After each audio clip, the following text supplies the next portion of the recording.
here with Matt Banks, who has just been appointed COO of DRPG Group and taken on the role of the UK MD. Matt, thank you for joining me. It's great to sit down for chat. Pleasure. So could you talk to us a little bit about this restructure? It's quite a big restructure for DRPG, isn't it, in terms of bringing in the group board, you taking on the UK MD role. What does it mean for you personally? Yeah, I think I'll start with it, the structure. It's been a long time in the planning, like all of these things always are. The company celebrated its 45th year last year.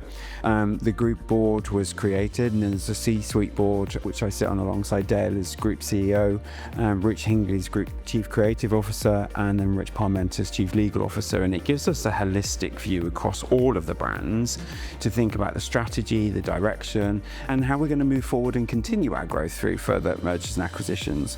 My role then as MD of the UK was a very exciting role, particularly because it's one where I'm taking the reins from Dale, and that's a real privilege to do that, and hard in many ways too, because for 45 years he's held that and he's not going anywhere. But it's a wonderful opportunity to kind of work alongside Dale in his capacity as group CEO, but also move DRPG forward as well. So for me, I'm really honoured and privileged to be able to do that, and I've got an incredible team which makes all of that possible as well. Yeah, brilliant. And what opportunities does this new structure then create for DRPG to continue that growth? Yeah, I think because, whilst I said, it's been intentional. As we know, you can get so sucked in as a company gets the size that we are. You can get caught up with the day-to-day operations, and actually it's about having the ability to take a step back and be very strategic and look at how we're growing and the different territories that we might want to go into in different geographical areas.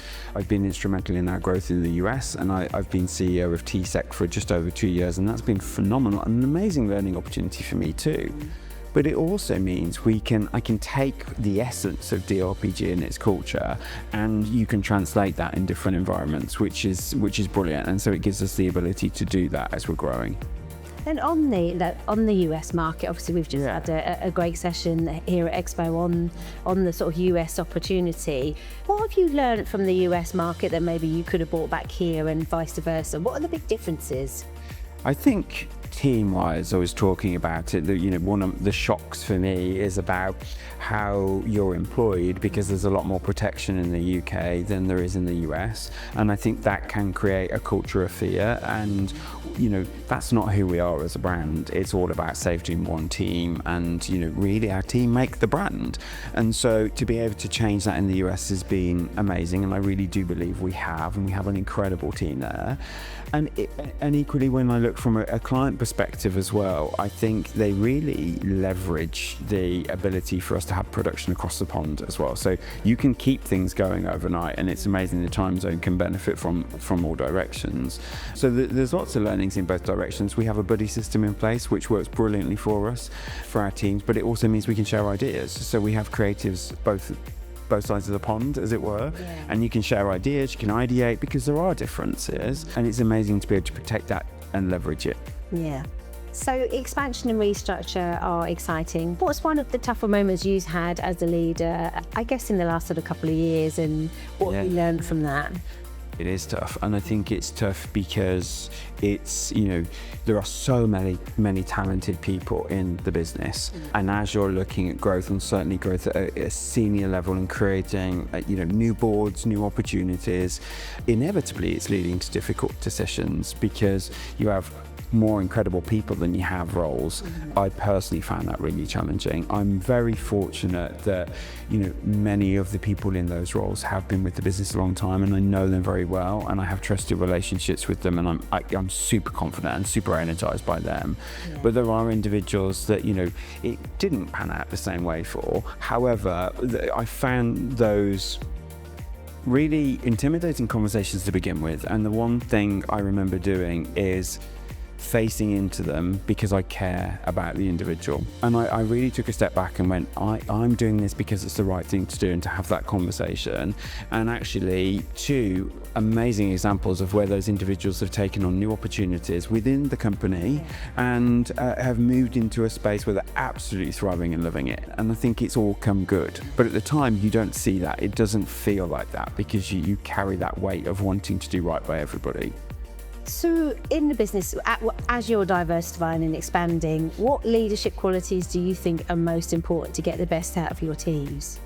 I think honesty and just being honest in our intentions, honest in communications, and on that it's clear communications regularly, because it's creating a culture of safety.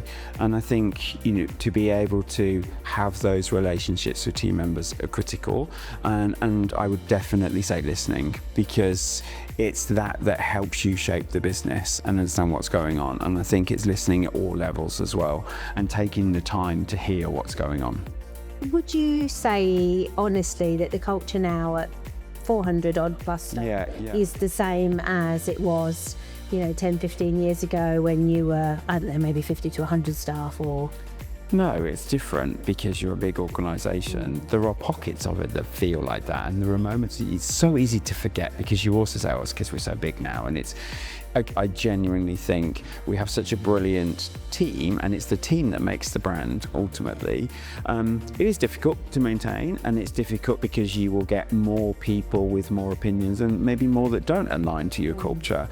And so it's being able to address those head on and have that honest forum of feedback with individuals. Yeah, but I guess if culture moves on, which it generally does evolve, doesn't stand still, but the core values are still the same. Yeah, and their values, we've got 5 values, and they're adopted across all of our brands now. We rolled them out in the US as well, and they really resonate because they underpin what we do as an organisation.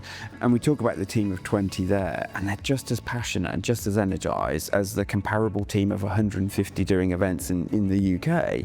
And that's underpinned by those values and the care and attention that we have to making anything possible for the clients. So talent is quite a top of mind, and it always seems to be quite an issue in finding and retaining the right talent. How do you approach that across different markets, and what makes DRPG a compelling place to work?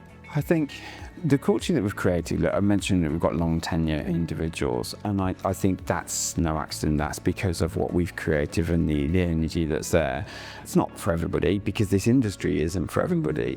But I think what makes it attractive is the fact that we do have a global presence. We have opportunities for the team to move around. Interestingly, I was just talking about the fact that we've got US team wanting to come here.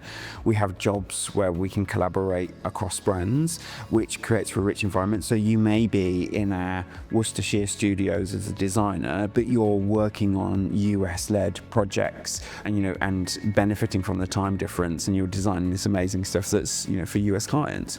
It's a people-based industry, and I definitely found that trickier in the US to find the right people. But I was determined we would just take time, we would meet people. In fact, 2 interviews I had were walking around a park where we just had a chat outside, because there were no distractions. We just talked about life in general and views and all those things, because you get a sense for the individual before we went and talked about the specific job. And I think that definitely paid off for us, because it was more about the person that we were buying into. What are you keeping your eye on as a business? I mean, you're an independent business. There's lots of big businesses buying business. There's lots of networks. Is there anything you're concerned about? What's sort of, on your mind as a leadership team? I think it's a challenging landscape at the moment, and that's not just isolated to one country. So I think it's challenging here, it's challenging in the US. And part of making the leadership changes now was so that we can have more capacity to really focus about that strategy, to make sure that we are protecting ourselves. And we are a big organisation, but we're also making sure we're making the right decisions that protect our team and ultimately protect the work that we do for our clients. How do you manage work-life balance personally? Yeah. Or don't you? I'm still learning. I do. I've always, it's funny, isn't it? And it's a bit of a cliche, but I love what I do, and I've always been energized by it, and I'm energized by the people I get to work with on a daily basis. It's amazing, and I'm constantly learning. And you think about the clients that we get to work with in this world, it's amazing. And for me, I'm excited because I'm learning about more about film and digital and other areas as well, which is brilliant. So I get quite energized by that. I do make sure that I'm quite disciplined about, like, I run because that's my headspace. I like to travel, so I like to make sure that I have moments where I can go and do things, and they're key milestones for me that just help me manage. I've always been super organized, so I think that's one thing that helps me naturally, is just I'm very planned out as to where I'm going and what I'm doing, and then I can manage it better. What's inspiring you at the moment? What's inspiring you lately? Is there any kind of books, podcasts, or people that are inspiring or shaping your thinking? Yeah, I read quite a lot of books, and I think it's really interesting because I think he's the chairman of one of the UK retailers who's come in to help an organisation, and he talked about this book, Zap, The Power of Enlightenment. And first of all, I was looking for this book, and I think you can only really buy it from second-hand bookstores because it's so old. Right, but it was such a brilliant fable of leadership, and it's very whimsical, so it makes you smile as you're reading it, which is quite good when you're reading like something that's a leadership intended book. But I would highly recommend it to anybody to read, because there's so many moments in there that you either resonate with you because you're doing it, or they're moments that you can see that you can do better, and the way it's played out just makes you smile. It's really good. I really enjoy it, and I like Daniel Coyle quite a lot. I don't know if you've ever read his stuff. He's about the culture code. No. So he's a researcher, and it's amazing because it's observation. So you often kind of just see the power of observation, looking at teams at play, so like the Navy SEALs and people like that. And he observes the traits that they have as a team, and then it gets played back.